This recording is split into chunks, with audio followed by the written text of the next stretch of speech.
সন্তুষ্টি অর্জনের উদ্দেশ্যে গরিব, অসহায়, দুস্থ, ফকির, মাদ্রাসা, মসজিদ, অনাথ এই সমস্ত মানুষের মাঝখানে এই সমস্ত প্রতিষ্ঠানে ভাগ বিলি বন্টন করে দেওয়ার নাম কি? দান। জাকাত দিলে আল্লাহ যত খুশি হয় তার থেকে বেশি দান করলে খুশি হয়। আমার গাড়িটা যে চালায় ওকে আমি বেতন দিই 20,000 টাকা মাসে, ধরে নেন। এখন এই বেতন ও পাবি আর আমি দিতে বাধ্য। আমি একটা কিনলাম, ওকে একটা কিনে দিলাম। আচ্ছা বলুন তো, ওর মাইনে দিতে আমি বাধ্য কিন্তু জ্যাকেটটা কিনে দিতে আমি বাধ্য না। খুব ভালো একটা জুতা বিক্রি হচ্ছিল, আমি জুতাটা ওকে কিনে দিলাম। ওকে বেতন দিতে আমি বাধ্য কিন্তু জুতো কিনে দিতে বাধ্য নয়। জুতোটার দাম 200 টাকা। আমার মনে হয় ও 20,000 টাকা মাস শেষে বেতন পেয়ে যত না আনন্দ করবে, তার থেকে বেশি যদি 200 টাকার একটা জুতো আমি ওকে এমনিতে কিনে দিই, আল্লাহ তাতে বেশি খুশি হয়, তাই না? আর পৃথিবীতে প্রতিটা মানুষ ফাও জিনিস, এক্সট্রা জিনিস পেলে বেশি আনন্দ হয়। কোটি কোটি টাকার মালিক, তবুও দেখবেন একটা পুকুরে মাছ ধরছিল, ওই লোকটা পুকুরের পাড়ে দাঁড়িয়েছিল, পুকুর মালিক তাকে একটা মাছ দিয়েছে, ওই মাছটার দাম খুব যদি বেশি হয় পছন্দ করে, এক্সট্রা কিছু মাল দিলে কি পছন্দ করে। যাকাত আপনি দিতে বাধ্য, ওটা আপনাকে দিতেই হবে। আপনি যদি তারপরে পরে আল্লাহকে খুশি করে যদি আপনি কিছু দেন, তাহলে আল্লাহ খুশি হবে কি হবে না? এইবার আপনাদেরকে আমি যাকাত আর দান বা সাদকা এই ব্যাপারে এমন কিছু তথ্য আপনাদেরকে আমি পেশ করব, আপনি বিস্ময়ে অভিভূত হবেন যে এসব তথ্যগুলো আপনি সংগ্রহ। এই কথা বলুন, চুপচাপ বসে ওখানে। খুব গুরুত্বপূর্ণ তথ্য আপনাদের সামনে আজকে পেশ করব। দানের ব্যাপারে অনেক বক্তব্য আপনারা শোনেন না? শোনেন। আচ্ছা এবার আপনাদের বলি, আপনি আপনার স্ত্রীকে বললেন আল্লাহর কসম আমি তোর সাথে আর কথা বলবো না। আপনি বললেন আল্লাহর কসম তোর সাথে আমি আর কথা বলবো না, তুই যে আমার সর্বনাশ করেছিস, তোর সঙ্গে আমার আর কোনো সম্পর্ক নেই। এখন এই আল্লাহর কসমটা বলতে পারলেন না বলে এর কোন জরিমানা আছে না নেই? আছে, এর জরিমানা আছে। কসম করে যদি কেউ কসম রাখতে না পারে, কসম যদি ভেঙে দেয়, তার জরিমানা হলো 10টা মিসকিনকে খেতে দিতে হবে। কটা? 10টা। যদি বলেন 10টা মিসকিন খেতে দিতে পারবো না, টাকা কম, 3টে রোজা রাখতে হবে। কটা? 3টে রোজা রাখবে, তবে বইয়ের সঙ্গে কথা বলতে পাবে, তার আগে নয়। বললাম বুঝলেন, ও খেলার পুতুল নয় যে ওকে কথা বলতে মানা করেছিলাম, ও রাগ করে বলেনি, আমিও রাগ করে বলিনি, আবার একটু পরে পীড়িত হয়ে গেল, আবার কথা বলতে শুরু করে দিলাম। এটা ঝালমুড়ি নয়।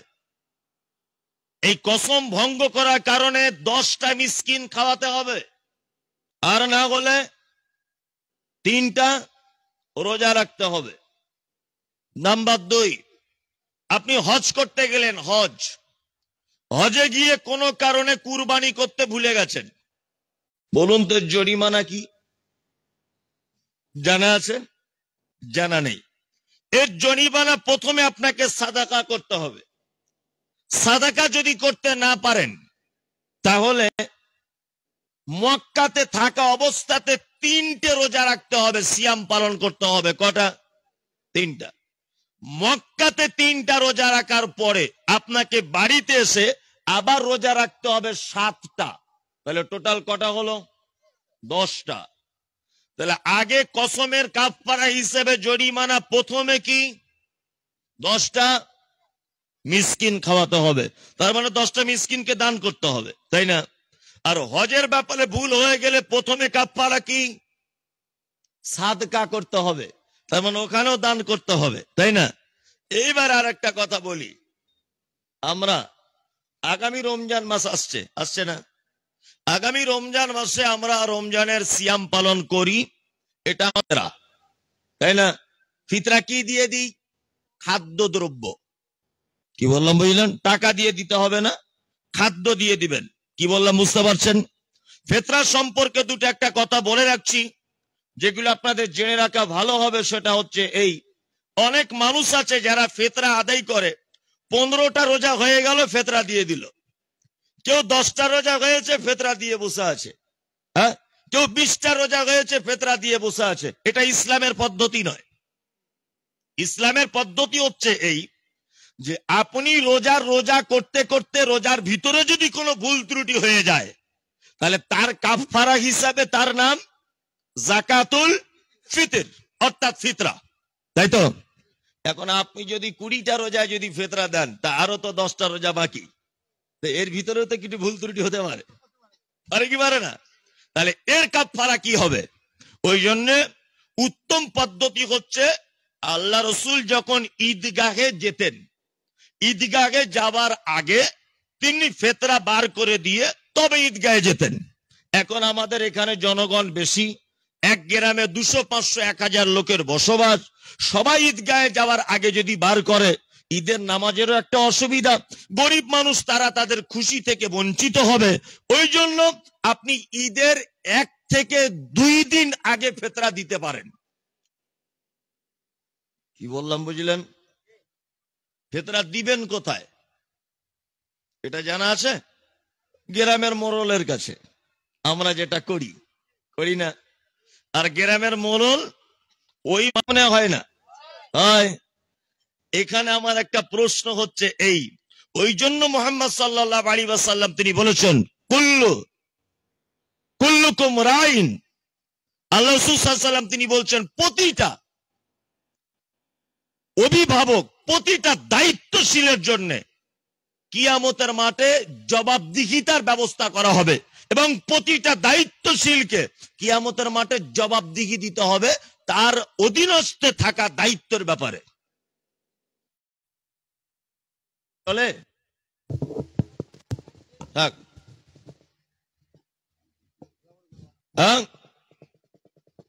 এখন যে আমরা পাড়া গ্রামের মেয়েরা যারা বসে আছেন, আপনারা এটা শুনে নেন, আপনার স্বামী যদি এ কাজ করে থাকে তাহলে আপনি তাকে বলে দেবেন। নাম্বার 1, আমরা অনেক সময় আমার স্ত্রীদেরকে বলি, তোমার হাত দুটো না পুরো আমার মায়ের মতো, তোমার চোখটা না আমার মায়ের মতো। এর জরিমানাটা কি? আল্লাহ তাআলা বলছেন, এর নাম জিহার।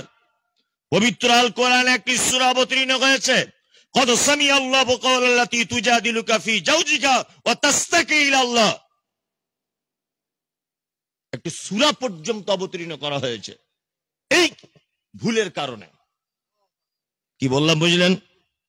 কেউ যদি তার স্ত্রীকে বলে, তোমার হাতগুলো, তোমার চোখটা, তোমার পেটটা, তোমার পাটা, তুমি যখন কথা বলো, তোমার কানটা, তোমার ঠোঁটটা, তোমার নাকটা আমার মায়ের মতো দেখতে, এইটা যদি কেউ বলে, আল্লাহ কোরআনে বলছেন, ফাতাহরিরু রাকাবাতিন মিন ক্বাবলি আন ইয়াতামাসসা। সেই লোকটা তার অপরাধের জরিমানা হিসাবে যতক্ষণ না পর্যন্ত একটা গোলামকে কিনে নিজের টাকা দিয়ে তাকে আজাদ না করবে, মিন ক্বাবলি আন ইয়াতামাসসা, ততক্ষণ পর্যন্ত সে তার স্ত্রী গায়ে হাত দিতে পাবে না। যদি বলেন, হুজুর গোলাম আজাদ করার টাকা আমার নাই, আমি কি করব? আপনার ব্যাপার আল্লাহ তাআলা বলছেন, ফাইন লাম ইয়াজিদ ফাসিয়ামু শাহরাইন মুতাতাবিআইন। তুমি যদি গোলাম আজাদ করতে যদি অক্ষম হয়ে পড়ো, তাহলে তোমাকে শাহরাইন মুতাতাবিআইন পর পর 60টা রোজা রাখতে হবে। কটা? 60টা। রমজানের রোজা ফরজ কটা?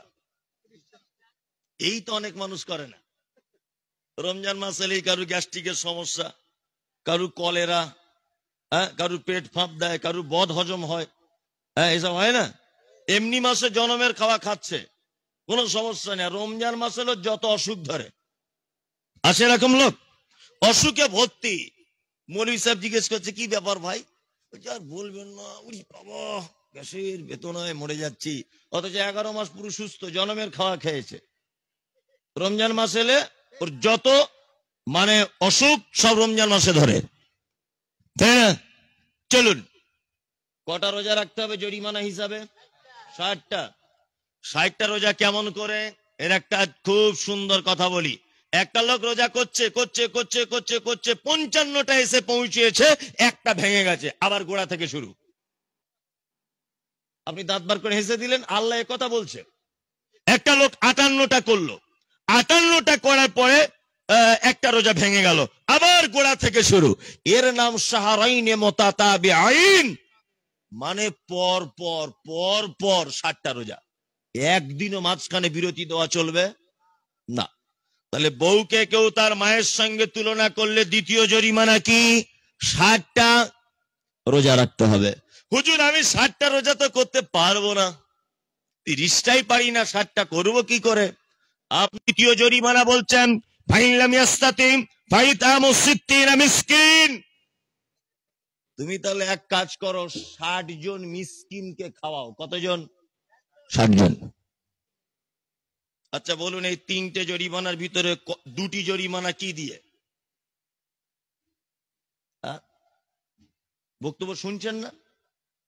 3টে জরিমানার ভিতরে 2টো কি দিয়ে? দান সাদকা দিয়ে। এক, গোলাম আজাদ করতে গেলে কি দিয়ে? টাকা দিয়ে হবে না? টাকা দিতে হবে, তবে তো গোলাম আজাদ করা যাবে। আর আপনি 60 জন মিসকিনকে যদি খাওয়ান, টাকা লাগবে না? লাগবে কি লাগবে না? তার মানে পবিত্র আল কোরআনে যত পাপের জরিমানা করা হয়েছে, প্রতিটা পাপের জরিমানা সাদকা বা দানের মাধ্যমে করা হয়েছে। কি বললাম বুঝলেন? দান কত গুরুত্বপূর্ণ জিনিস। এবার আপনাকে আমি একটা জিনিস দেখাই, সেটা হচ্ছে এই,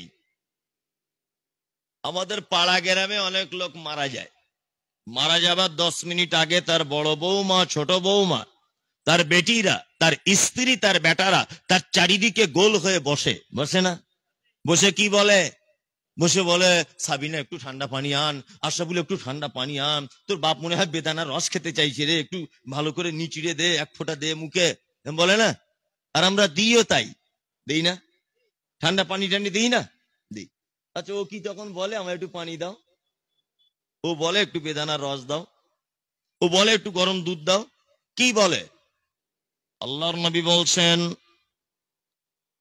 একজন ইমানদারের আত্মাকে যখন মালাকুল মউত যখন টেনে বার করে, একজন মায়ের কোলে যেমন তার শিশু ঘুমিয়ে গেলে মা বুঝতে পারে না, ঠিক তেমন মালাকুল মউত যখন ইমানদারের জানটাকে টেনে যখন বার করে, তখন ইমানদার বুঝতে পারে না তার জানটা কেমন করে চলে গেল। তার পাশে বসে থাকা বিবি জানে না, তার বেটি জানে না, তার বেটা বুঝতে পারে না, তার স্ত্রী বুঝতে পারে না।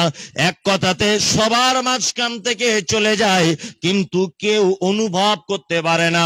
কিন্তু একটা খারাপ লোক যদি হয়, তার আত্মাটাকে মালাকুল মউত এত কঠিন করে ধরে, তার আত্মাটা বার করার সময়তে তার চোখ, নাক, দাঁত, সারা বডির শিরা উপশিরা গুলো একেবারে যেন ছিঁড়ে চলে আসে মালাকুল মউতের হাতে, ছিঁড়ে চলে আসে। ওই জন্য মরার সময় তো অনেক মানুষ দেখবে না হা করে আছে, অনেক মানুষ চোখ এরকম বড় বড় করে আছে, অনেক মানুষের মুখটা এরকম করে বেঁকে আছে। আমি কিন্তু আপনাদেরকে হাসানোর জন্য বলছি না, এগুলো বাস্তব। করে কি করে না? করে। এটাও কিন্তু একটা ভালো মন্দ বোঝার লক্ষণ। কি বললাম বুঝলেন? যে দেখবেন হা করে আছে, চোখগুলো বার হয়ে আছে, তার মানে আমরা অনুভব করতে পারি যে আত্মাটা বার হতে খুব কষ্ট হয়েছে। আর যে ঘুমন্ত মানুষের মতো হাসি মুখ নিয়ে ঘুমিয়ে পড়েছে, বুঝে নিতে হবে ওই লোকের আত্মা খুব নরমাল অবস্থায় আল্লাহর দরবারে পৌঁছে গেছে। এবার যখন মালাকুল মউত তার কাছে আসে, ও কিন্তু মালাকুল মউতকে দেখতে পায়। মৃত্যু মানুষ মারা যাবার 2-1 মিনিট আগে ও মালাকুল মউতকে কি করে? দেখতে পায় এবং বুঝতেও পারে যে আমার টাইম শেষ। ও তখন একটা কথা বলে, কি?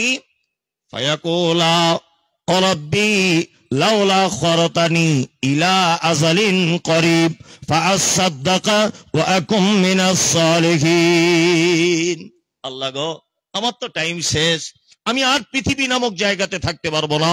আমার জমি জায়গা, আমার বিবি বাল বাচ্চা, আমার সোনা গয়না, আমার 2তলা বাড়ি, সমস্ত কিছু ছেড়ে আমাকে চলে যেতে হবে। আল্লাহ, তোমার কাছে আমার বিনীত অনুরোধ, তুমি আমাকে 1-2 মিনিট টাইম দাও। কি করবো আমি গিয়ে টাইম নিয়ে? আল্লাহ আমি একটা কাজ করব, গিয়ে কিছু সাদকা করে তাড়াতাড়ি চলে আসবো। তার মানে মরার আগে একটা মানুষ কি বলে? যে আল্লাহ সাদকা করব, বলে না? বলে। এইবার আপনাকে আরেকটা কথা বলি, সেটা হচ্ছে এই, আচ্ছা বলুন তো, লোকটা তো এটাও বলতে পারতো যে আল্লাহ একটু টাইম দাও, 2 রাকাত নামাজ পড়ে আসি। আল্লাহ একটু টাইম দাও, একটু হজ করে আসি। আল্লাহ একটু টাইম দাও, রোজা রেখে আসি 2টো। এ কথা বলতে পারতো না? পারতো। তার মানে পৃথিবীতে যত আমল আছে, প্রতিটা আমলের করার আগে নির্দিষ্ট একটি নিয়মাবলী আছে, আছে না? যেমন, আচ্ছা বলুন তো, বিনা অজুতে নামাজ হবে? অজু অপবিত্র অবস্থায় চলবে না পবিত্র অবস্থায়? পবিত্র অবস্থায়। হ্যাঁ, নামাজ, জোহরের নামাজ যদি আপনি 10টার সময় পড়েন চলবে? চলবে। ফজরের নামাজ যদি আজানের আগে পড়েন চলবে? চলবে না। তার মানে প্রতিটা ইবাদত একটি নির্দিষ্ট টাইম আছে। হজ করতে আপনার খুব ইচ্ছা হচ্ছে হজ করতে, তাই না? যে আল্লাহর ঘরটা একটু দেখবো, আল্লাহ একটু দেখাও। টাকা নাই, আপনি গরিব মানুষ, 4 লাখ টাকা ধার করে একজনের কাছ থেকে হজে যাচ্ছেন। বলুন তো, আপনার এই হজ করার কথা আল্লাহ কোরআনে বলেছে? নবীজি বলেছেন? না। হজ সবার জন্য নয়, তোমার ধার করে যাওয়া লাগবে না। তুমি এক কাজ করো, তোমার যদি হজ করতে যাবার মতো টাকা না থাকে, তোমার হজে যাওয়া লাগবে না।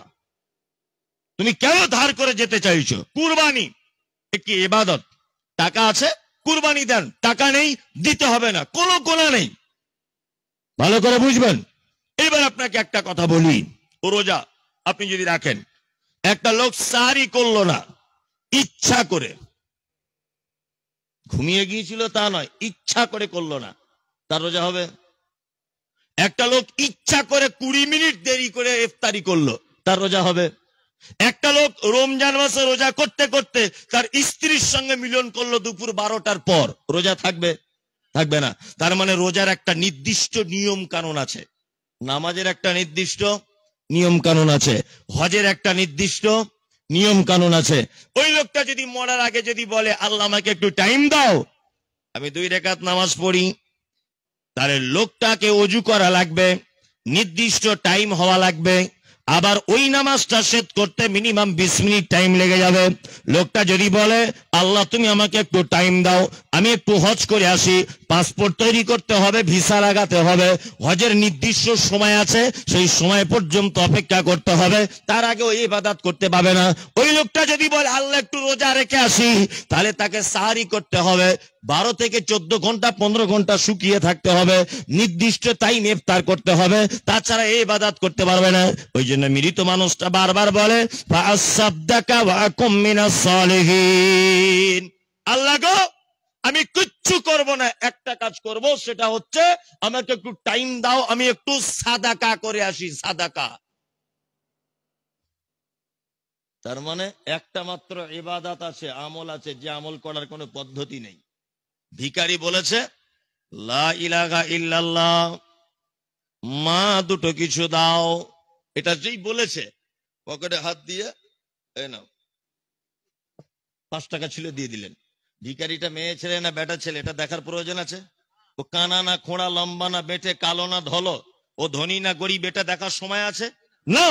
মানে দান এমন একটি ইবাদত, এর কোনো পদ্ধতি নেই, কোনো পদ্ধতি নেই, চেয়েছে দিয়ে দেন।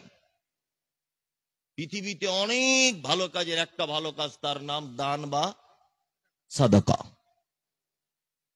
এইবার আপনাদেরকে একটা জিনিস বলি, দান বা সাদাকা এটা 2 প্রকারের। কয় প্রকারের? কয় প্রকারের? 2 প্রকারের। এক, সাধারণ দান, সাধারণ সাদাকা। 2, আরেকটা হচ্ছে সাদাকায়ে জারিয়া। কি বললাম বুঝলেন? আমার ক্ষুধা লেগেছে, আপনি আমাকে 2টো রুটি একটা তরকারি খাওয়ালেন, এর দাম সাধারণ সাদাকা। আমার মাদ্রাসা একটা কলের প্রয়োজন, আপনি টাকা দিয়ে বসিয়ে দিলেন, এর নাম সাদাকায়ে জারিয়া। আমার বেটির বিয়ে, গরিব মানুষ দিতে পারছি না, আপনি টাকা দিয়ে আমার বেটিকে বিয়ে দিয়ে দিলেন, এটা নফল সাধারণ সাদাকা। আমার মাদ্রাসার ছাদ ঢালাই, রডের কারণে দিতে পারছি না, আপনি 5 লাখ টাকার রড কিনে দিলেন, এর নাম জারিয়া। কি বললাম বুঝলেন? আবার সাদেকায়ে জারিয়ার ভিতরে সবথেকে উত্তম জারিয়ার নাম কি? মুহাম্মদ সাল্লাল্লাহু আলাইহি ওয়াসাল্লাম বলেছেন, খায়রুকুম মান তাআল্লামাল কুরআন ওয়া আল্লামাহু। উত্তম জারিয়া হচ্ছে যে কোরআন মাজিদের জ্ঞান নিজে অর্জন করলো, অপরকে শিখিয়ে দিল, যে নিজে পড়লো অপরকে পড়িয়ে দিল। এইটা সাদেকায়ে জারিয়ার সবথেকে উত্তম জারিয়া। এইবার আপনাদেরকে একটা মজার কথা বলি। আমি কোরআনের হাফেজ, ধরে নেন আমি এনাকে হাফেজ তৈরি করলাম, উনি ওনাকে তৈরি করলেন, ও একে তৈরি করেছে, এ আরো 4 জনকে তৈরি করেছে। বলুন তো এই সিলসিলা কিয়ামত পর্যন্ত থাকবে কি থাকবে না? থাকবে, থাকবে। আপনি মসজিদে 5 কুইন্টাল রড দিয়েছিলেন, 100 বছর পরে হলে ওই মসজিদটা ভাঙচুর হবে কি হবে না? আবার নতুন করে হবে। তাহলে ওই রড আপনার যেটা দিয়েছিলেন ওটা পুরাতন হয়ে ওই আপনার লাখ করে দোকানে চলে গেল, তার মানে আপনার মাল আর টিকলো না। এটা সাদেকায়ে জারিয়া, কিন্তু 100-150 বছরের ভিতরে সীমাবদ্ধ, তাই না? সব থেকে উত্তম সাদেকায়ে জারিয়া হচ্ছে কাউকে দ্বীনের জ্ঞান শিক্ষা দেওয়া। ওই জন্য আমি একটা কথা বলে দিয়েছি, সেটা হচ্ছে এই মাদ্রাসার যারা শিক্ষক, যারা মাদ্রাসায় পড়ায়, এরা জান্নাতে যাবে ইনশাআল্লাহ, কোন রকমের ভুল নেই এতে। কারণ হচ্ছে এই পৃথিবীর সব থেকে বড় সাদেকাকারী হচ্ছে মাদ্রাসায় পড়ানো শিক্ষক। 2, মসজিদে যারা ইমামতি করে ইমাম, এরা যে মক্তবে কোরআন মাজিদ শিক্ষার জন্য সময় দিচ্ছে, ও মা হয়ে তার বেটাকে শেখাবে, তার বেটা আর তার বেটাকে শেখাবে। এই যে সিলসিলা, পৃথিবীতে যত সাদেকায়ে জারিয়া আছে, কোরআন শিক্ষার থেকে বড় সাদেকায়ে জারিয়া আর কোন জারিয়া নেই। এইবার আপনাদেরকে একটা মজার কথা বলি। আমরা অনেক সময় মসজিদে মার্বেল পাথর দান করি, করি না? করি। আমরা মসজিদে অনেক কিছুই দান করি। আর এখন আমাদের একটা চিন্তা ভাবনা হয়েছে এই, যে মসজিদ চিকচাক না হলে নামাজ পড়ে তৃপ্তি হয় না, তাই না? আচ্ছা, পড়লে যে নেকি, আর সোনা দিয়ে বাঁধানো মসজিদে নামাজ পড়লে নেকির বেশি কম আসে না একই নেকি? একই নেকি, তাই না?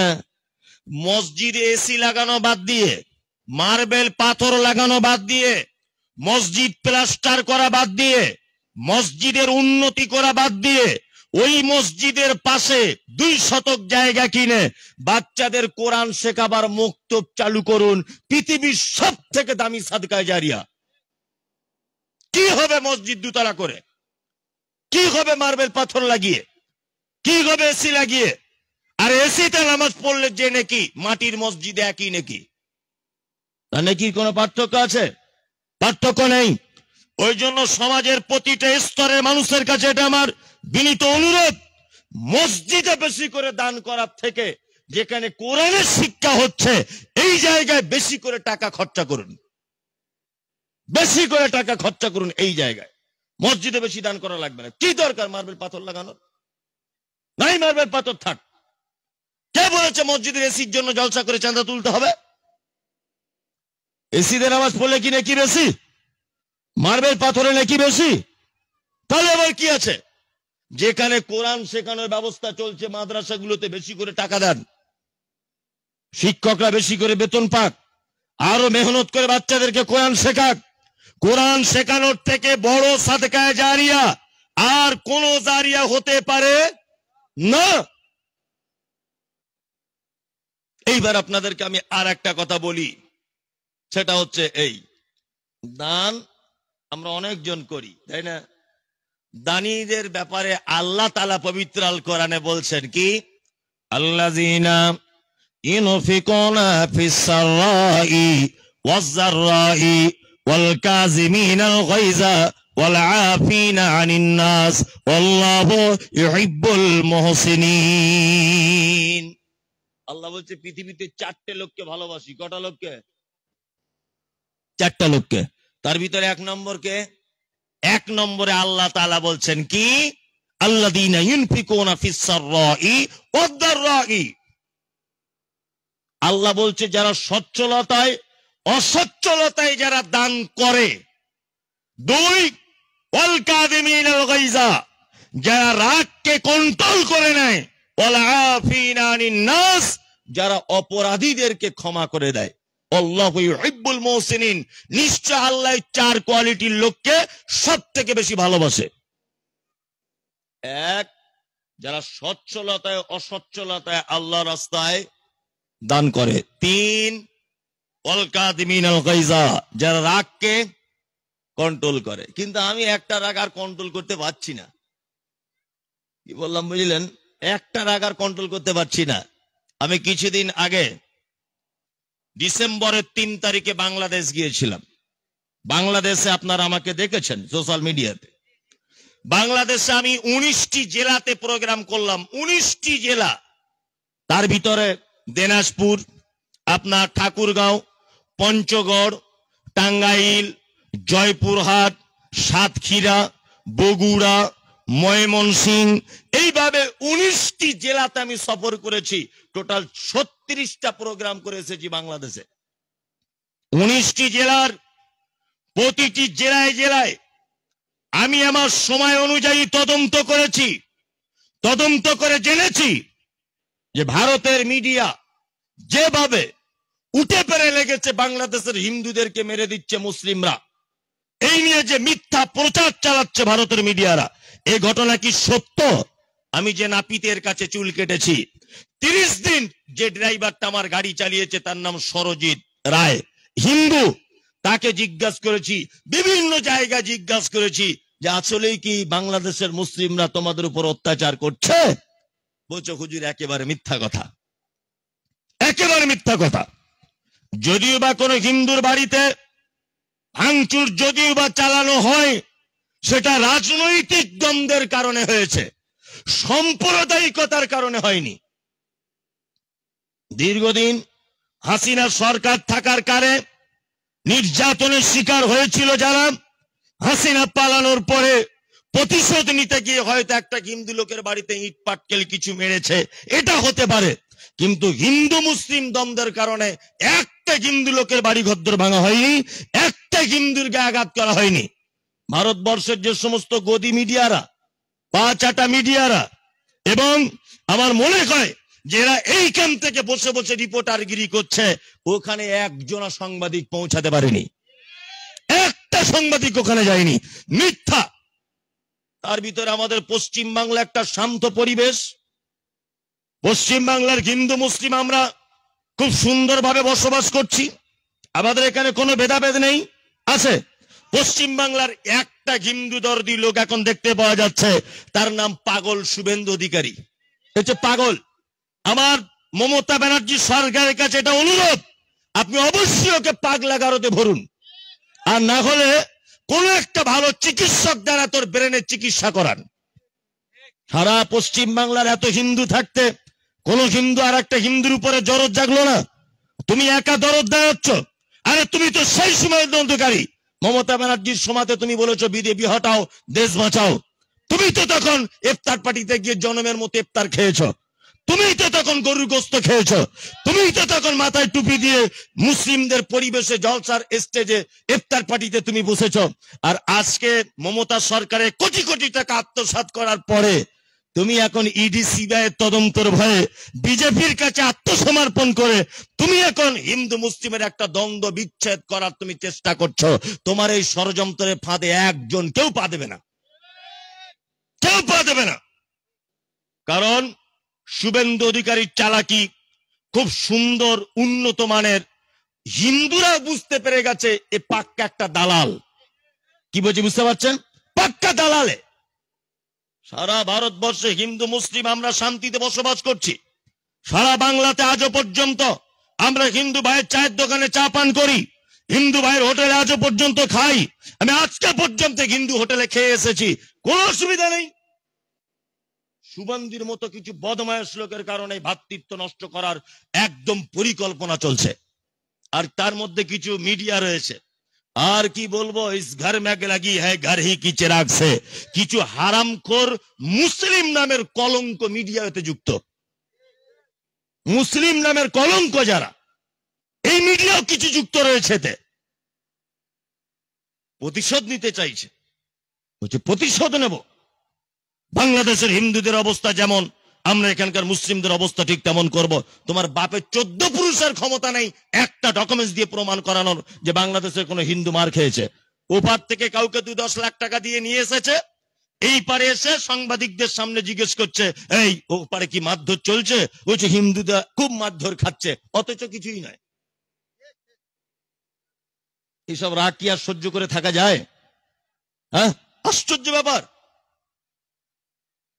মানে কয়েকটা অভদ্র এবং অসামাজিক রাজনৈতিক নেতাদের কারণে আজকে সারা বাংলার বিভিন্ন জায়গাতে বিশৃঙ্খলা সৃষ্টি হচ্ছে। তবে আমি বাংলার মানুষকে অজস্র ধন্যবাদ যে বাংলার হিন্দু মুসলিম আমরা উভয়ে ভালো।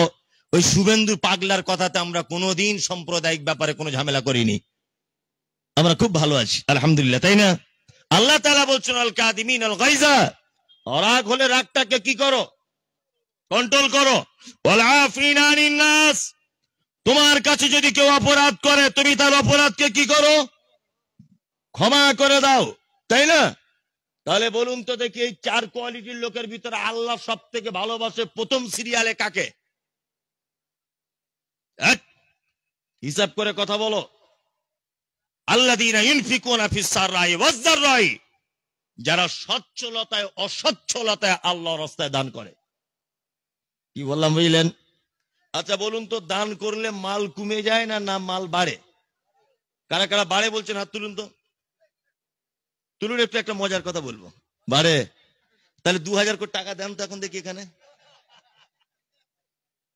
ওটা এমনি, ওটা আমরা মুখে বলি, বিশ্বাস করি না, বিশ্বাস করি না। এখনই তো বললেন মাল বাড়ে, তাকে 2000 কোটি টাকা এখানে দেন না। ওটা না, আমি কিন্তু কালেকশন করার জন্য দানের ব্যাপারে বলছি না, দানের গুরুত্ব বোঝাচ্ছি। প্রথম থেকে আমি দান বলে বলে আসছি, তাই না? এইবার আপনাদেরকে মজার কথা বলি। আচ্ছা বলুন তো, 1 টাকা দান করলে রমজান মাসে সেটা বেড়ে কত টাকা হয়? বলুন। 70 টাকা, তার থেকে বেড়ে হয় 700 টাকা পর্যন্ত, তাই তো? এইবার এ কথা কার? আল্লাহর এবং নবীর। নবী যে কথা বলেছেন, তাই না? আল্লাহ অন্য জায়গায় বলেছেন সম্পদ বাড়িয়ে দেই, সূরা আল ইমরানের 262 নম্বর আয়াতে আল্লাহ তাআলা কথা বলেছেন। আর অন্যান্য আয়াতে আল্লাহ সূরা বাকারা 262 নম্বর আয়াতে আল্লাহ তাআলা বলেছেন। আর অন্যান্য আয়াতগুলিতে অনেক রয়েছে। তাহলে সম্পদ 1 টাকা থেকে বেড়ে 700 টাকা হয়, কথা বলেছেন কে? মুহাম্মদ সাল্লাল্লাহু আলাইহি ওয়াসাল্লাম। আমি মুমতাজুল ইসলাম, আমি একটা মানুষ, পৃথিবীতে আমি এখানে আছি। আমার মৃত্যু পর্যন্ত আল্লাহর পক্ষ থেকে বরাদ্দ করা হয়েছে যে 4 কোটি টাকা তোর সারা জীবনের জলসা হোক আর ব্যবসা হোক আর চুরি হোক যাই হোক, তোর আমি 4 কোটি টাকা বরাদ্দ করে দিলাম। 4 কোটির 1 টাকা বেশি ইনকাম করতে পারবি না। এটা আল্লাহ বরাদ্দ করে কি করে না? করে। আচ্ছা বলুন, এবার আমি যদি 1000 টাকা দান করে দিই রমজান মাসে, তাই তো? তাহলে বলুন তো ওটা কত হাজার টাকা বেড়ে হলো? 700,000 টাকা। এটা আল্লাহ নবী বলেছেন, বলেছেন না বলেননি? তাহলে যদি আমি 10,000 টাকা দান করে দিই, আল্লাহু আকবার, 7 কোটি টাকা। কত? 7 কোটি টাকা বেড়ে হলো, তাই না? তাহলে বলুন তো, দান করলে সম্পদ বাড়লো না কমলো? বাড়লো। এ কথা বলেছেন কে? মুহাম্মদ সাল্লাল্লাহু আলাইহি ওয়াসাল্লাম। আল্লাহু আকবার। কিন্তু আমরা এত বড় বোকা, আমরা এগুলো বুঝতে চাই না, চাই না। আপনাদেরকে এবার মজার মজার কয়েকটা হাদিস শোনাই, খুব মজা লাগবে শুনতে, দেখুন। 1, আমরা নামাজে একটা দোয়া করি না? কি দোয়া? ইহদিনাস সিরাতাল মুস্তাকিম সিরাতাল্লাযীনা আন'আমতা আলাইহিম গায়রিল মাগযুবি আলাইহিম ওয়ালাদ-দাল্লিন। দোয়া করি না? করি। ইহদিনাস সিরাতাল মুস্তাকিম, আল্লাহ তুমি আমাদেরকে সোজা পথ দেখাও। যে পথ চলে গেছে জান্নাত পর্যন্ত, সিরাতাল্লাযীনা আনআমতা আলাইহিম, আর তুমি তাদের পথ আমাদেরকে দেখাও যাদেরকে তুমি পুরস্কারিত করেছ, যাদের উপরে তুমি খুশি হয়েছ, যাদেরকে তুমি প্রাইজ দিয়েছ, আল্লাহ তুমি তাদের পথের পথিক করো। দোয়া করি কি করি না? করি করি। এইবার একটা কথা আপনাকে বলি, আচ্ছা পুরস্কারিত হয়েছে কারা জানা আছে? আনআমাল্লাহু আলাইহিম মিনান নাবিয়িনা ওয়াস-সিদ্দীকিনা ওয়াশ-শুহাদা'i ওয়াস-সালিহিন। আল্লাহ বলছে পৃথিবীতে 4 কোয়ালিটির লোককে আমি সফলতা দিয়েছি, প্রাইজ প্রাপ্ত তারা। কারা? নবীগণ, 2 সাহাবীগণ, 3 শহীদগণ, 4 সালিহিন সৎকর্মশীলগণ। তাই তো? তাহলে আমরা দোয়া করে করে করে করে কি সাহাবীদের মতো হতে পারবো? আমি লেখাপড়া জানি না, এক কলমও জানি না, আমার মা দোয়া করছে রব্বানা আতিনা, আল্লাহ আমার ছেলেকে বুনিয়াদপুর হাই স্কুলে হেডমাস্টার করে দাও। আমি লেখাপড়া জানি না, পচা মূর্খ। আচ্ছা বলুন তো এই দোয়া জীবনে কবুল হবে? হ্যাঁ, আমার মায়ের কোন দোয়াটা কবুল হবে? আমি চাকরির পরীক্ষা দিয়েছি, একটুখানির জন্য আটকে আছে। আমার মা তখন যদি দোয়া করে যা রব্বানা আতিনা, আল্লাহ আমার ছেলে পরীক্ষা দিয়েছে, আমার ছেলেকে তুমি যেমন হোক করে চাকরির ব্যবস্থা করে দাও, এই সময় মায়ের দোয়া কবুল হয়ে হয়তো চাকরিটা লেগে যেতে পারে। কিন্তু পচা মূর্খের জন্য তো এই দোয়া কাজ হবে না, হবে হবে না। তাহলে আমরা যদি সারা জীবন দোয়া করি আল্লাহ তাদের পথের পথিক করো যাদেরকে তুমি প্রাইজ দিয়েছো, আল্লাহ তাদের পথের পথিক করো যাদেরকে তুমি প্রাইজ দিয়েছো, এই দোয়া করে এসে মসজিদে বারান্দায় বিড়ি ধরিয়ে টানচার বাড়ি চলে এলো, জীবনে এদের দলে আসা যাবে? যাবে? যাবে। তাহলে করা কি লাগবে? তারা যেভাবে চলেছে আমাদেরকে সেভাবে চলতে হবে। একটু আগে আপনাকে পরীক্ষা করলাম, দান করলে টাকা বাড়ে না কমে? আপনি বললেন বাড়ে। আর এই মাত্র আপনাকে বলেছি তাহলে এখানে 2000 টাকা দেন তো, তখন এরকম করে আছেন। এটা আপনার পরীক্ষা, এটা আপনার কি পরীক্ষা? এই দেখুন সাহাবীদের ভিতরে জান্নাতের লোভ কেমন, লোভ জান্নাতের কেমন। আল্লাহ নবী সাল্লাল্লাহু আলাইহি ওয়াসাল্লাম তাবুকের যুদ্ধের ডাক দিলেন। যুদ্ধের ডাক দেওয়ার পরে আল্লাহ রাসূল সাল্লাল্লাহু আলাইহি ওয়াসাল্লাম মাল চাইলেন, তোমরা কিছু মাল দাও। হযরত উসমান গনি রাদিয়াল্লাহু তাআলা আনহু 1000 স্বর্ণ মুদ্রা নিয়ে আল্লাহর নবীর কাছে চাদর থেকে বার করে দিয়ে বলছেন, আল্লাহর নবী এই 1000 স্বর্ণ মুদ্রা আমি তাবুকের জন্য বরাদ্দ করলাম। স্বর্ণ মুদ্রা মানে স্বর্ণের 1 টাকার কয়েন, 1000 কয়েন। এই কয়েন যদি ওজন যদি করা হয় তাহলে 4 কেজি 446 গ্রাম পর্যন্ত ওজন আসতে পারে। বর্তমান মূল্য যদি কষা হয় 4 কেজি 446 গ্রাম সোনার দাম কত? তখনকার দিনে হযরত উসমান একবারও ভাবেননি যে আমি কত টাকা দিচ্ছি, আল্লাহ রাস্তায় দিতে হবে এ কথাই ঠিক, দিয়ে দিলেন। চলুন মুসলিমরা মক্কা ত্যাগ করে অত্যাচার সহ্য করতে না পেরে মদিনায় হিজরত করেছে মুসলিমরা। এখন আনসার মুহাজির উভয় পক্ষ বিপদে, পানি নাই খাবারও নাই, মদিনাতে খুব সংকট, তাই না? আল্লাহ রাসূল সাল্লাল্লাহু আলাইহি ওয়াসাল্লামের সাহাবীরা একটি কূপের সন্ধান পেলেন, যে কূপের মালিক ছিল একজন ইহুদি। এই ইহুদি মালিকের কাছ থেকে মুসলিমরা পয়সা দিয়ে দিয়ে পানি কিনে কিনে ওযু করছে, পানি পান করছে। আল্লাহ রাসূল বুঝতে পারলেন এটা কষ্টকর ব্যাপার, হযরত উসমান বুঝতে পারলেন এটা কষ্টকর ব্যাপার। হযরত উসমান আস্তে আস্তে খোঁজ নিয়ে নিয়ে ওই কূপের মালিককে গিয়ে বলছেন, এই কূপের মালিক, তুমি কি তোমার পানির কূপ বিক্রি করবে? হ্যাঁ, বলছে না বিক্রি করব না। তখন হযরত উসমান বলছেন অর্ধেক বিক্রি করুন, অর্ধেকটা বিক্রি করুন। কূপের মালিক তখন বলছে হ্যাঁ অর্ধেক বিক্রি করতে পারি। অর্ধেক বিক্রি করেছে হযরত উসমান, অর্ধেক কিনে নিয়েছে। হযরত উসমান এখন ফ্রিতে পানি দিচ্ছেন। এখন যখন ফ্রিতে হযরত উসমান পানি দিচ্ছেন তখন ওর ব্যবসাতে তো শেষ। ও তখন বিরক্ত হয়ে বলছে, উসমান এটাও যেটা আছে বিক্রি করে দিব। তো বলছে কত? ও তখন 35 টাকার মাল দাম চাইছে 35,000 দিরহাম। কূপের মালিক যখনই দাম বলেছে, হযরত উসমান 35,000 দিরহাম বার করে দিয়ে বলছে, এই নাও মালিক, তোমার 35,000 দিরহাম। আজ থেকে 1450-1500 বছর আগে 35,000 দিরহাম 2025 সালে যদি কনভার্ট করা হয়, তাহলে ওই টাকাটা হবে 8,05,000 টাকার মতো। সুবহানাল্লাহ। হযরত উসমান কূপ কিনলেন। কূপটির নাম হচ্ছে বীরে রুমা। হযরত উসমান আল্লাহর নবীর কাছে এলেন, এসে বলছেন, আল্লাহর নবী, আমি এই কূপ ক্রয় করেছি, আর আমি কূপ আমার জন্য ক্রয় করিনি, মুসলিম ইমামদারদের জন্য ক্রয় করেছি। আপনি চাইলে এখন থেকে এই কূপের পানি যে কোনো ইচ্ছা আপনি ব্যবহার করতে পারেন, আমি আল্লাহ রাস্তায় ওয়াকফ করে দিলাম। সুবহানাল্লাহ। কেমন দানি, হ্যাঁ, কেমন দানি। এমনি তাদের জায়গাতে পৌঁছানো যাবে না। এই দেখুন, আর একটা চমৎকার কথা আপনাদেরকে বলি। একটা বাচ্চা ছেলে, সাহাবীদের কত লোভ। একটা বাচ্চা ছেলে আল্লাহর নবীকে এসে বলছেন, আল্লাহর নবী, আমি একজন এতিম, অসহায়, দুস্থ বাচ্চা, আমার একটা খাজুরের বাগান আছে, আমার বাগানের পাশে আরেকটা লোকের আরেকটা বাগান আছে।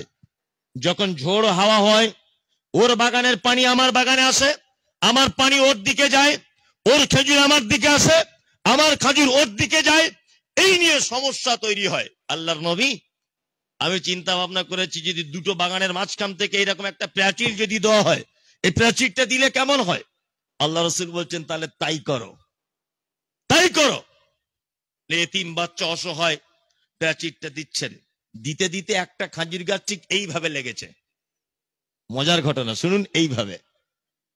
এইভাবে লাগার পরে অর্ধেক ওই বাগানের মালিকের, অর্ধেক এই লোকটার, এই এতিম বাচ্চাটার। এতিম বাচ্চাটা বলছে বাগানের মালিককে, ভাই তুমি এই খাজুরের গাছটা বিক্রি করে দাও। বলছে, না, বিক্রি করব না। বলছে, তাহলে তুমি কেটে নাও। বলছে, কেটেও নেব না। আল্লাহ রসুলের কাছে গেছেন বিচার নিয়ে। আল্লাহ রসুল বিচার ফয়সালা করার জন্য ওই বাগানের মালিককে ডাকলেন, ডেকে বললেন, এক কাজ করো, তুমি এই বাগানের মালিক হিসাবে গাছটা তুমি নিজে কেটে নাও, না হলে এতিমকে বিক্রি করে দাও। লোকটা তখন বলছে, আল্লাহর নবী, বিক্রি করবো না, কেটেও নেব না। আল্লাহ রসুল তখন বলছে, তুমি এতিম বাচ্চাটিকে এই খাজুরের গাছটা দান করে দাও, তার বিনিময়ে তুমি জান্নাতে একটা খাজুরের গাছ নাও। লোকটা তখন বলছে, জান্নাতেরও গাছ চাই না। কি বললাম বুঝলেন? ভালো লোক ছিল না খারাপ লোক? বেকা লোক। আমাদের সমাজে এরকম কিছু লোক আছে না? আছে। মসজিদের বাথরুম ঘর তৈরি হচ্ছে, 1 হাত জায়গা যদি ও দিয়ে দেয়, তাহলে বাথরুমটা ভালো করে হয়। ও 1 হাত জায়গার ব্যাপারে এমন গরম দেখাচ্ছে, মনে হচ্ছে ওর কবর হবে ওখানটায়। আছে এরকম লোক? মসজিদের প্রাচীর হচ্ছে, 1টা হাত জায়গা যদি দিয়ে দেওয়া হয়, তাহলে প্রাচীরটা একটু ভালো করে হয়। এমন গরম দিয়ে কথা বলছে মসজিদের কমিটির, আল্লাহু আকবার, মনে হচ্ছে সারা পৃথিবীর মালিক ও। মনে হয় কোনোদিন ও পৃথিবী থেকে যাবে না। হ্যাঁ, অথচ মনে যদি কখনো অহংকার জাগে, কবরস্থানের সাইড দিক দিয়ে হাঁটবেন, আপনার চাচা শুয়ে আছে, আপনার দাদু শুয়ে আছে, আপনার তার দাদু শুয়ে আছে, আপনি এখনো লাইনে আছেন, কবর খুঁড়তে যা বাকি, তাই না? আল্লাহু আকবার। যখন এই কথা আল্লাহ রাসূল বললেন, জান্নাতে গাছ নাও, তার বিনিময়ে গাছটা দাও, তখন ওই বাগানের মালিক বলছে, জান্নাতেও গাছ চাই না। ওই মজলিসে বসেছিলেন একজন সাহাবী, তার নাম আবু দাহদা। আবু দাহদা উঠে বলছেন, আল্লাহর নবী, আচ্ছা আপনি কি এতিম বাচ্চাটিকে ওই গাছটি দিয়ে জান্নাতে গাছের কথা ওই লোকটার জন্য বললেন, না পৃথিবীর সমস্ত মানুষের জন্য বললেন? আল্লাহর নবী বলছেন, সমস্ত মানুষের জন্য। কিয়ামতের দিন পর্যন্ত কথা আমার পক্ষ থেকে গেল, যে এতিম অসহায়দেরকে যে 1 পয়সা দিয়ে সহযোগিতা করবে, আমি নবী তার জন্য জান্নাতে একটা গাছের জামিনদার হয়ে যাব। আবু দাহদা বাড়ি চলে গেলেন। সুন্দর বাড়ি, বিশাল খাজুরের বাগানের ভিতরে। হ্যাঁ, কত গাছ খেজুরের, অনেক জমি। ওই বাগানের মালিককে গিয়ে বলছেন, ভাই আমার বাড়ি, আমার বাগান, সমস্ত কিছু আপনি নিয়ে নেন, এই একটা গাছ আমাকে দান করুন, আমাকে দেন, আমি এতিম বাচ্চাটাকে দিই, তার বিনিময়ে আমি জান্নাতে গাছ নিব। আবু দাহাদ এই কথা বলার পরে বাগানের মালিক রাজি। আবু দাহাদ এবার বাড়ি গেলেন, দরজা খোলো। বিবি দরজা খুলে দিয়েছে। বিবি বলছে ভিতরে চলে এসো। আবু দাহাদা বলছে ভিতরে যাব না, বাড়ি বিক্রি করে দিয়েছি, জামা কাপড় যা কিছু আছে তুমি সব কিছু গুটিয়ে নাও, বাড়ি থেকে বার হয়ে এসো। আবু দাহাদার স্ত্রী বলছেন, কত টাকায় বিক্রি করেছেন যদি একটু বলেন। তখন স্বামী আবু দাহাদা বলছেন, বিবি রে, আমি একটা খাজুর গাছের বিনিময়ে আমার সমস্ত জমি জায়গা, আমার বাড়ি, আমার বিল্ডিং বালাখানা সব দান করে দিয়েছি, সব বিক্রি করে দিয়েছি।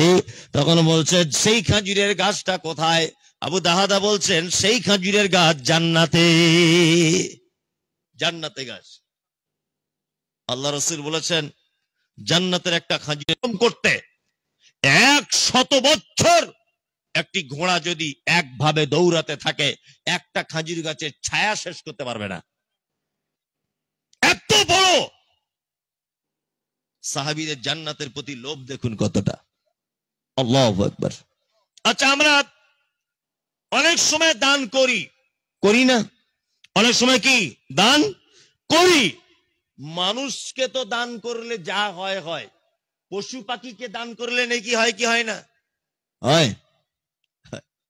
আর আমরা কি করি?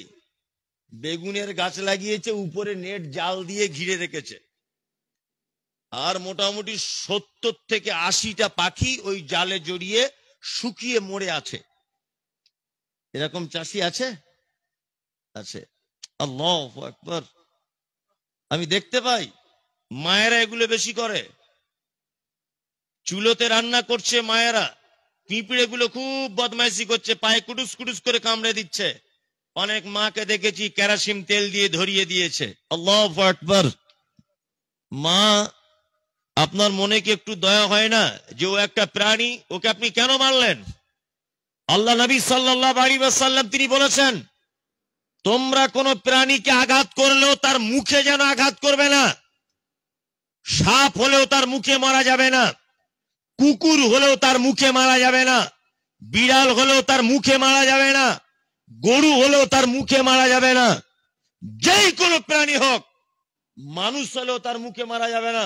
রাগ হয়েছে, আপনার স্ত্রীকে একটু মারতে ইচ্ছা করছে, হয়তো 2-4 গা মারলেন, আমি মারতে বলিনি, যদি আপনি মারেন মুখে কোনোদিন চড় মারতে পাবেন না, এটা আল্লাহর নবী নিষেধ করেছে। ও অবলা প্রাণীর মতো আপনার সংসার করে যাচ্ছে, আপনি মারছেন ওকে, ও হয়তো ধৈর্য ধরছে।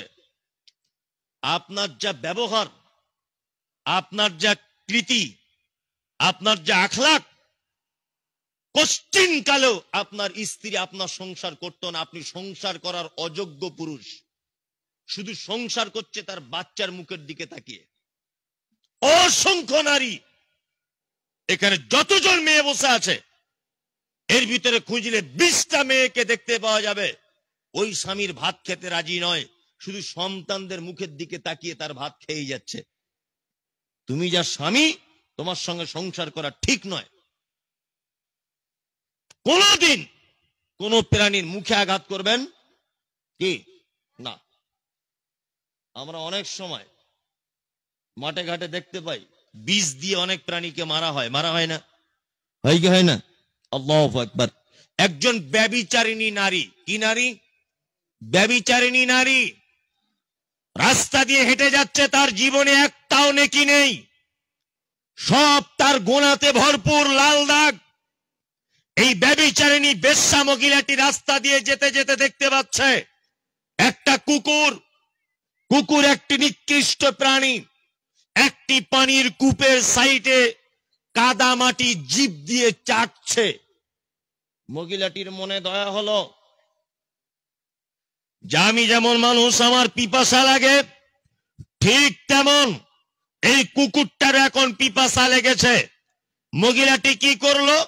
তার কাপড়ের আঁচল দিয়ে তার পায়ের মোজাটা বেঁধে কূপের ভিতরে নামিয়ে সেই মোজা দিয়ে পানি তুলে কুকুরটাকে পান করিয়ে দিয়েছে। আল্লাহর নবী বলছেন, কুকুরটাকে এক ফোঁটা পানি পান করানোর কারণে ওই বেশ্যা ব্যভিচারিণী নারী, দেহ ব্যবসায়িক নারীর জীবনের সমস্ত পাপ আল্লাহ তাআলা ক্ষমা করে দিয়েছে। কুকুরকে পানি পান করালে যদি ব্যভিচারিণী নারী তার পাপের সব যদি ক্ষমা পায়, বলুন এবার মানুষের ভিতরে শ্রেষ্ঠকে? পৃথিবীতে যত প্রাণী সব থেকে শ্রেষ্ঠকে? মানুষ। আবার এই মানুষের মধ্যে সব থেকে শ্রেষ্ঠকে? খায়রুকুম মান তাআল্লামাল কোরআন ওয়া আল্লামাহু, যারা কোরআন শেখে আর কে অপরকে শেখায়। কুকুর একটা নিকৃষ্ট প্রাণী, তাকে যদি পানি পান করিয়ে যদি জান্নাত পেয়ে যায় যৌন বিক্রিতা মানে একজন নারী, তাহলে পৃথিবীর শ্রেষ্ঠ প্রাণীকে যদি আপনি খেতে দেন, বলুন তো আপনার জন্য জান্নাত আছে না নেই? আছে। ওই জন্য তো আপনাকে বলি। আচ্ছা বলুন তো, আগে যে বেগুন চাষ হতো, এখন ওই বেগুন হচ্ছে কি হয় না? আগে যতটা সার, আগে যতটা তেল বিষ প্রয়োগ করতে হতো, এখন বেশি হচ্ছে না কম? বেশি। আগে জমিতে যে ধান হতো, এখন সেই ধান হচ্ছে না তার থেকে বেশি হচ্ছে? বেশি। আচ্ছা পোকামাকড় বেশি নষ্ট করছে আগের থেকে না কম? বেশি, তাই না? সার বেশি লাগছে না কম? বেশি। একই জিনিস এখন খরচা বেশি, আগে খরচা কম ছিল, তাই না? তার মানে বোঝা যাচ্ছে যে আগেকার মানুষ ওষুধ বুঝে দিত, মাল হেফাজত করত কে? আল্লাহ। এখন বান্দা ওষুধ দিতে ভুলে গেছে। আল্লাহ বলছে এমন পোকা আবিষ্কার করে দিয়েছি তোমার ধানের 12:30 বাজিয়ে দিবে, এমন পোকা পাঠিয়ে দিব মাঠে তোমার ফসল নষ্ট করে শেষ করে দিবে, তাই না? ওই জন্য আপনাদেরকে বলি, এখানে যত মানুষ আছেন আপনারা চাষি মানুষ তো, হ্যাঁ? ধানের ওষুধ দিয়েছেন একটা লোক, বলুন তো আমি দিয়েছি? দুজন দিয়েছে, তিনজন, চারজন, মানে বেশিরভাগ লোক দেয়নি, নিজের ওষুধ নিজে খেয়েছে। এই 1 বছর আপনি যদি ওই চালের ভাত খান, 1 রেকাত নামাজ কবুল হবে না। 1 রেকাত নামাজ মসজিদের ছাদের উপরে উঠবে না। অত সহজ? আপনি মালের ওষুধ দিলেন না ধানের, আপনার জমিতে ভালো ভুট্টা চাষ করেছেন, পাশের গরিব মানুষ তাকে 2 কেজি দিলেন না? গাছে ভালো পেঁপে হয়েছে আপনার গাছে, একটা পেঁপে নিয়ে একটা গরিব মানুষকে দিলেন না? দান এবং সাদকা উঠে গেছে বলে রুজির সংকট দেখা দিয়েছে, দান এবং সাদকা উঠে গেছে বলে আজকে আমাদের ফসলে এত ক্ষতি দেখা দিয়েছে, দান এবং সাদকা উঠে গেছে বলে আজকে মানুষের রোগ এত বৃদ্ধি পেয়েছে। তার একটাই কারণ, আমরা নফল সাদকা করি না। তাই আগে ক্যান্সার ছিল, সুগার ছিল, থাইরয়েড ছিল, ছিল এগুলো? কোন রোগ ছিল আগে? আগেকার মানুষ লবণ আর লঙ্কা দিয়ে ভিজে ভাত খেয়েছে, সারা দিন সুস্থভাবে কাটিয়ে দিয়েছে, বেঁচেছে তারা 100 বছর, 95-96 বছর বেঁচে ছিল। কোন অসুখ বিসুখ কিছু দেখেছেন?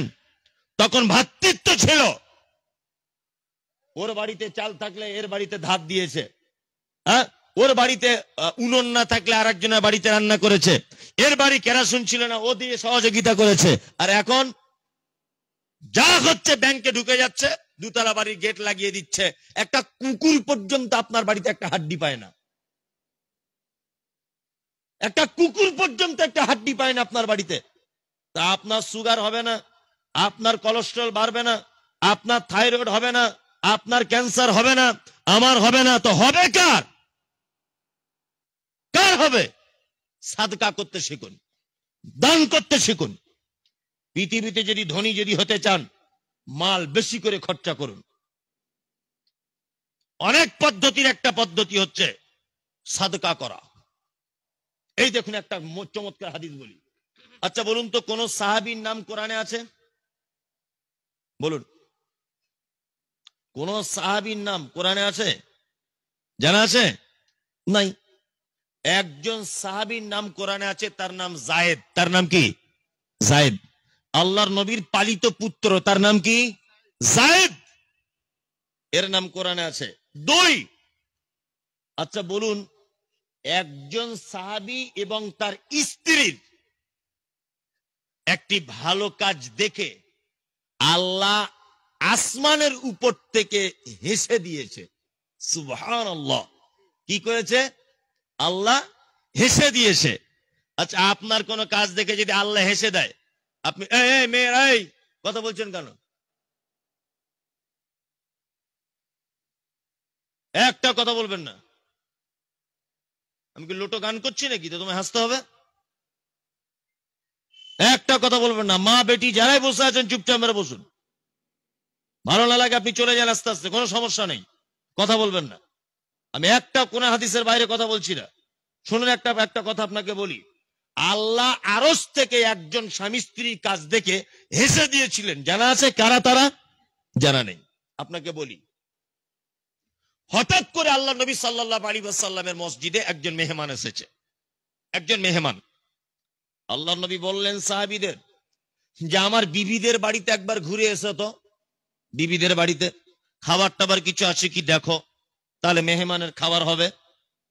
এই হাদিসটা শুনে তবে আপনি উঠবেন, তার আগে নয়। আবু তালহা বলছেন, আনসারী সাহাবী আবু তালহা, আবু তালহা বলছেন আমি আল্লাহর নবীর 11টা বিবির বাড়ি থেকে ঘুরে এলাম।